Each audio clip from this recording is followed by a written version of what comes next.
Hello everyone, juxtaposition here. Today's video will be entitled The Paradyme of Poppycock. I'm going to give you three specific historical events as metaphors and examples of poppycock inside the paradigm, which is a construct of modern applied linguistics, which is a spiderweb of mendacity and falsehoods. Now, it's confusing. It's a controlled chaos. Meaning that some of the information that is foisted upon the public through social media, newspapers, radio, television, and gossip, part of it is truthful and most of it is untruthful. A mendacity. And for the inexperienced folks out there or the children that are being indoctrinated in our indoctrination facilities known as schools, they don't really have much of a chance of understanding any of it because they have no practical experience with liars. I do. I have a lot of experience with people who lie, who are bald-faced liars. And you should be happy to know that I generally make bald-faced liars uncomfortable because I ask a lot of stupid questions where people say that I'm crazy and that this conversation is over. When you hear those words, this conversation is over, it means you just struck a nerve. It means that their non-denial denial is confirmation of their felonious participation in a crime. All right, the three examples I'm going to give you, of course, I believe this is in sequential order. The My Lai Massacre, which happened in Vietnam on March 16th, 1968, but was concealed from the American public for 18 months. And we didn't learn anything about the My Lai Massacre until after Sharon Tate and Abigail Folger and Leno LaBianca were all bayoneted by NATO M7 bayonets, which were attached to M16 rifles. Of course, you never read that in the newspaper. You have to come to my channel to get that story. I'm the only crazy person on social media who has presented the Sharon Tate murder as a NATO Gladio Black Ops attack in Benedict Canyon on military control property, cul-de-sacs, military cul-de-sacs, which are under 24/7 surveillance for decades and are under surveillance today as well. Anyway, we're going to take the My Lai Massacre, which the media and the fake history people tell us that Seymour Hersh, a Yiddish Jewish man from Chicago, Illinois, that through his investigative skills and omnipotence cracked the case that was concealed for 18 months, known as the United States Army massacring 504 innocent women, mostly women, pregnant women, children, and old men on March 16th, 1968, which was a Saturday morning, sometime between 7:30 a.m. and 11 a.m. All right? Then we're going to discuss the Bernard Getz subway vigilante case briefly. And we learned a lot about that case from Myrna Friedman, who was Janis Joplin's publicist, but she wrote for the New Yorker magazine, and she just so happened to be Bernard Getz's neighbor on the same floor of his apartment in Greenwich Village, New York. Just amazing. Then we're going to go to the O.J. Simpson, Nicole Brown murder case, where Nicole Brown had both of her carotid arteries slit by some kind of a knife. And I believe that was in 1994 in June. And this case was covered extensively by Dominic Dunn of Vanity Fair magazine. Dominic Dunn is the older brother to John Dunn, who graduated from Princeton University, went on to work for Time Life, the people that purchased the Zapruder film, but then kept it locked up in a vault for decades. And he married, John Dunn married Joan Didion, who graduated from University of California, Berkeley, and she worked for Vogue magazine. That's right, I said Vogue magazine. And Joan Didion and John Dunn were married in the Roman Catholic Church in the San Juan Bautista Mission in San Juan Bautista, right off Highway 101. And for you Los Angeles people, that's the Hollywood Freeway or the Ventura Highway. If you just keep going north past King City, just keep on going north through Salinas, keep going past the turnoff to Prunedale, and you'll be at San Juan Bautista. And there's a mission right off that highway. Anyway, we're going to discuss the O.J. Simpson coverage by Dominic Dunn. Then I'm going to introduce some names that you've never heard of before. Like you probably never heard of Joan Didion's name before. You probably hadn't heard of Myrna Friedman's name before. And you probably haven't heard of Ronald Lee Rettenhauer's name before. But you see, without those people, there would never be a Dominic Dunn or a Seymour Hersh or a subway vigilante operating in Greenwich, Connecticut, were it not for the people behind the story. All right, so let's kick it off with the My Lai Massacre, which we all know from watching my channel happened on March 16th, 1968, and was concealed from the American people for 18 months, and we didn't learn anything about the My Lai Massacre, which murdered 504 innocent, mostly women and pregnant women, at My Lai in Vietnam under Operation Phoenix, which is a terrorism program which was run at that time by William Egan Colby, who was deputy director of CIA and was the chief of Operation Phoenix. And you should know that we weren't ever supposed to hear about Operation Phoenix. Can you imagine how many other Operation Phoenixes we don't know about? I'm sure there are dozens of Operation Phoenixes. All right, so just in case you don't know what Operation Phoenix is, it's not a lot different than Operation Gladio. It's just Gladio was a NATO intelligence military program of assassination for continental Europe, for all the NATO countries that had resistance against one world order NATO, which is essentially the WHO. The World Health Organization, run out of Geneva, Switzerland. That's a part of the United Nations, which is part of NATO. It's one world order. It's one world narrative. It's one world authority. Anyway, the Phoenix program, which was run parallel to Operation Gladio, again, which is in Europe. So let's go out to the Far East. Let's go out to all the countries in the Far East, but we're going to focus on Vietnam and French colonial Vietnam. 47 provinces. The Phoenix program was a brutal counterinsurgency program run by William Colby, who later became the head of the CIA. He was appointed head of CIA after Richard Helms had to step down from his perjury conviction, where he pled guilty to perjury for making false statements to Congress regarding the Watergate burglaries. Anyway, Phoenix was aimed at weeding out the Viet Cong and their communist sympathizers. According to some sources, over 25,000 suspected Viet Cong were killed. Many of them were assassinated as part of the program. The Phoenix program was designed, coordinated, and executed by the United States Central Intelligence Agency. Well, it's so lovely that they've finally taken responsibility for basically a mass murder campaign. William Egan Colby did testify at the Church Committee in front of Congress under oath that 26,369 innocent civilians were killed by Operation Phoenix between 1968 and 1972.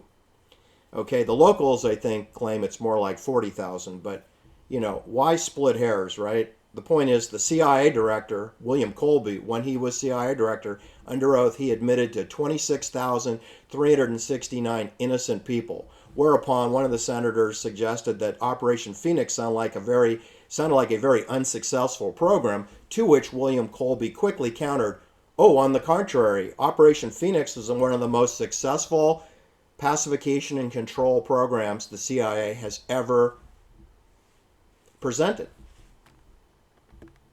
Well, I think that tells you everything you need to know about William Colby and the CIA. The program was designed to identify and neutralize the infrastructure of the National Liberation Front, otherwise known as Viet Cong. See, they have acronyms. That's called NLF. It's not NFL, which means not for long. National Football League, not for long. This is a play on NFL. It's NLF, National Liberation Front, aka the Viet Cong operating in Vietnam. Anyway, without going into a whole discussion of Operation Phoenix, which is a terrorism campaign of murdering local politicians and their families and setting up 47 torture chambers in the 47 provinces. Not to mention you need a Caterpillar tractor to dig a ditch to put all these 26,000 innocent people into to bury. Let me just tell you that the Wikipedia page for Seymour Hersh is that he cracked the code, that he broke the story of My Lai. That's a completely untrue characterization of what happened. Seymour Myron Cy Hersh, born April 8, 1937, is an American investigative journalist and a political writer. He gained recognition in 1969 for exposing the My Lai Massacre and its cover-up during the Vietnam War. He received in 1970 a Pulitzer Prize for international reporting. What a schmuck. What a Yiddish schmuck Seymour Hersh is. Pulitzer Prize for being a fraud. I'd give him that. But not for international reporting. He didn't do any reporting. It was handled by someone else. That someone else was Ronald Lee Rettenhauer. That's who broke the case on My Lai. He was a United States Army soldier. And he cracked the case of My Lai. He wasn't there, but he heard rumors and gossip and corroborated it that there was a massacre in My Lai. And it was Ronald Lee Rettenhauer, upon discharge, once he was discharged from the United States Army in 1969, he wrote a letter to Richard Nixon, and he wrote a letter to all of Richard Nixon's cabinet, and he wrote letters to 24 United States Congress people. That adds up to 36 letters that he documented alerting our so-called fake democratic government of a illegal murder operation of civilians, a war on civilians in Vietnam. Sounds a lot like COVID, doesn't it? Anyway, we're talking about Operation Phoenix, which ran the My Lai Massacre. You should know that William Colby has a long history of Vietnam. He was there before they even had created the CORDS program. You know, I've done many videos on William Colby. I strongly encourage you to look at them. I'm not going to rehash William Colby. He is my number one favorite example of how evil the CIA is. He's a Princeton alumni, of course. If you know someone from Princeton, you got to be sure not to fully trust them, right? Anyway, William Colby was what's called the station chief of Saigon from 1959 to 1962. He came home in time for the John Fitzgerald Kennedy assassination. He then was reassigned back to Vietnam in charge of the CORDS program, CORDS, right? We all know what CORDS means. I always forget what it means, but it was the precursor to Phoenix. Actually, Phoenix is supposed to be a component within CORDS. CORDS stands for Civil Operation and Revolutionary Development Support, CORDS. Do you know what that means? That means neighbors ratting out neighbors. That's what that means. It means you can't trust your neighbors. It means everyone has an Amazon Ring camera. That's what that means, right? And then Phoenix is when they come over to your home and they bring a NATO bayonet with them. Then you got a Ukrainian dagger Gladio, or you got an Operation Phoenix M7 bayonet. And Cords becomes Phoenix. Get it? Anyway, that's my point, is that the media and the fake historians have given Seymour Hersh full credit and a Pulitzer Prize for cracking the My Lai Massacre, when it was really Ronald Lee Rettenhauer, who was 23 years old, attending Claremont McKenna College in, I believe that's near Ontario, in Ontario County, Southern California. Ronald Lee Rettenhauer, who was a veteran of the United States Army, and he wrote the letters which documented and cracked the media reporting of the My Lai Massacre, which had occurred 18 months earlier and 18 months before Sharon Tate was murdered in a similar Operation Phoenix Gladio style method. Same style used at My Lai. Anyway, you don't hear that in the media. You get that on my channel. All right, so what I'm trying to tell you is that Seymour Hersh is a CIA phony, fake investigative reporter. He doesn't know anything about My Lai. He doesn't know anything about anything unless somebody hands him the script. All right? Seymour Hersh is as authentic an investigative reporter as Hunter S. Thompson was a gonzo journalist, or as Mark Levin Lane from the Bronx was a legitimate investigative attorney who covered the John Kennedy assassination, but completely covered up the port facility triple underpass where the kill shot came. And then he handled Jim Jones and was Jim Jones's attorney and visited Jonestown, aka the People's Temple Agricultural Project, and was there during the massacre of the People's Temple, which killed somewhere between 913 and 918 innocent people in the jungle, who were shot with M16 rifles or bayoneted again with the M7, or given mandatory injections on their left shoulder of cyanide poisoning, or the children who were fed Flavor Aid. There was no Kool-Aid at the People's Temple Agricultural Project, which the media renamed Jonestown, when there never was a Jonestown. And it was Louis Jolyon West, a CIA medical doctor psychiatrist, who deprogrammed the 33 survivors of the People's Temple Jonestown massacre. That there were, you want me to believe that there were 33? I said 33 survivors, just like Erin Valente was 33 years old when she was murdered. Anyway, 33 comes up continuously in all of my videos. So anyway, what I'm telling you is, without Ronald Lee Rettenhauer, who was done away with in New Orleans on May 10th, 1998, 30 years after he blew the whistle on My Lai, it's actually 29 years later, he was murdered at age 52 playing racquetball in Jefferson Parish, Louisiana, which is next door. He was right next door to New Orleans proper. I believe he was murdered.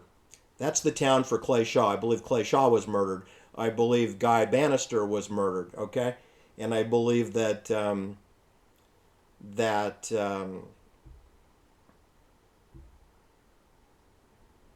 what was his name?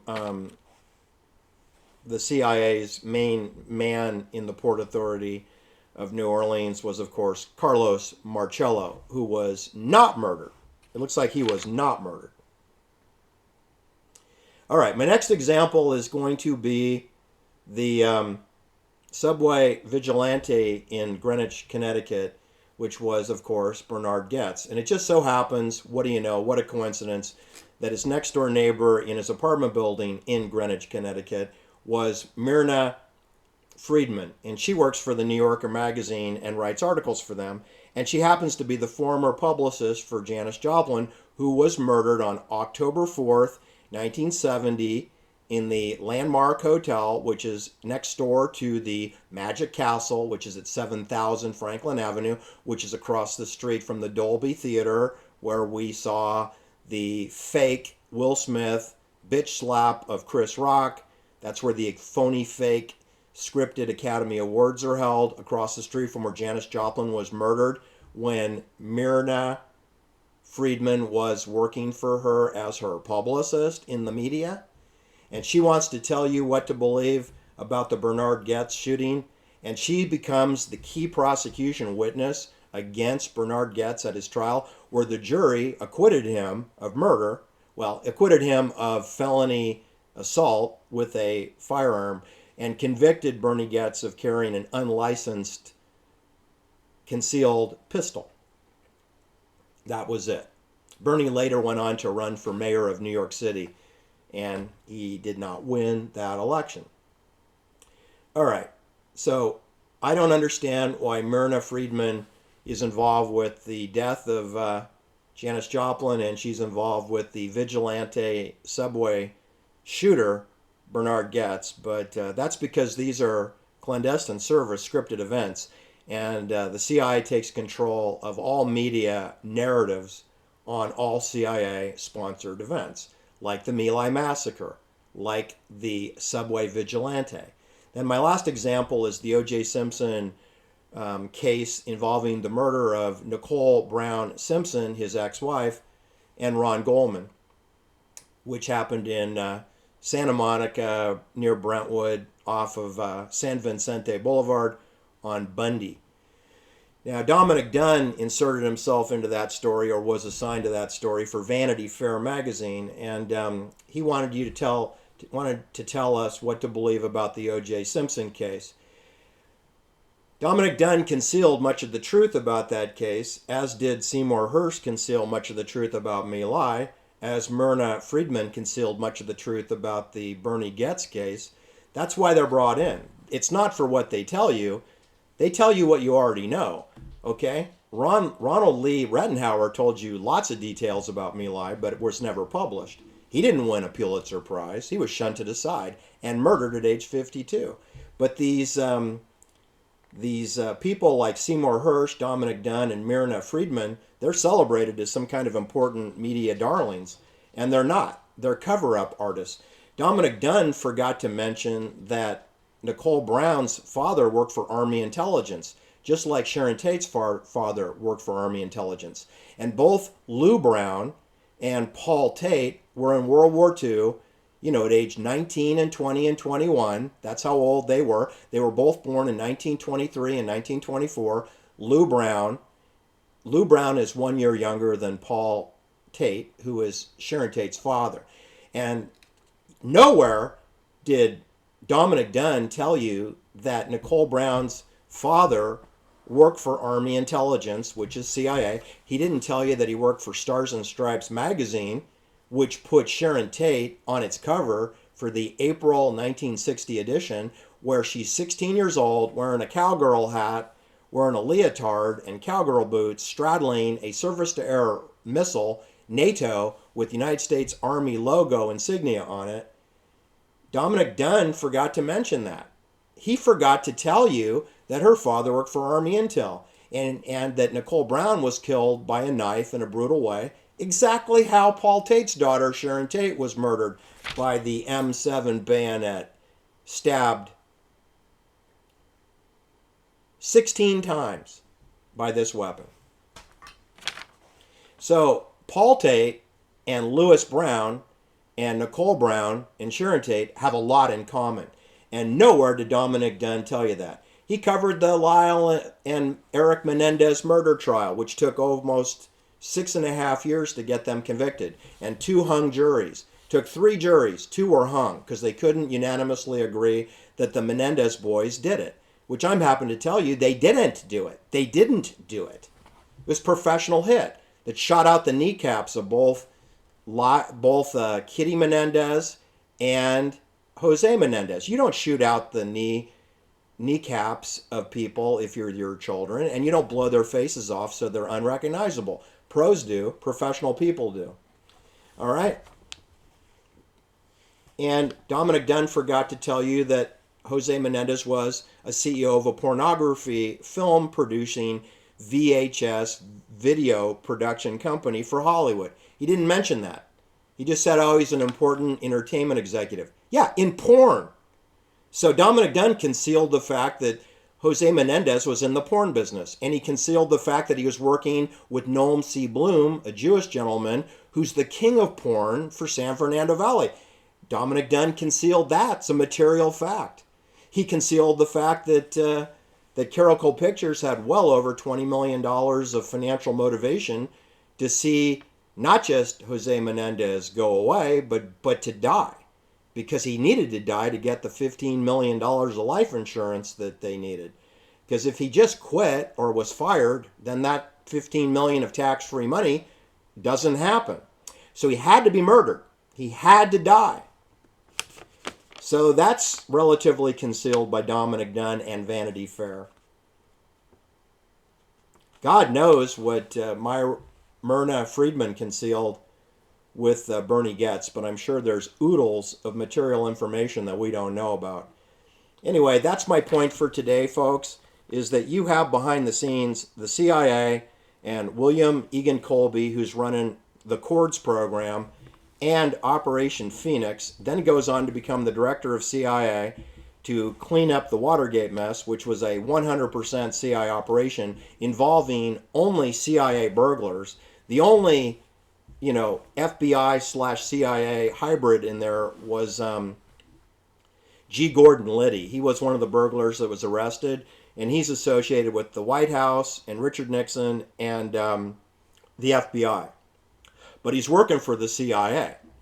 And Frank Sturgis was arrested, and we all know he's a United States Marine, and he's buddies with Fidel Castro, and he's buddies with all the assassination Operation 40, of which Jose Perdomo is a member, and that Jose Perdomo is implicated in the murder of John Lennon at the Dakota because he was working as the doorman that evening that John Lennon was killed.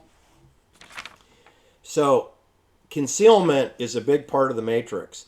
It's not just promoting poppycock. It's a combination of mendacity and then concealing material facts that will influence your thought process as to what really happened. Thanks for listening. Please hit the like and subscribe. I am Shadow Band. Have a great day.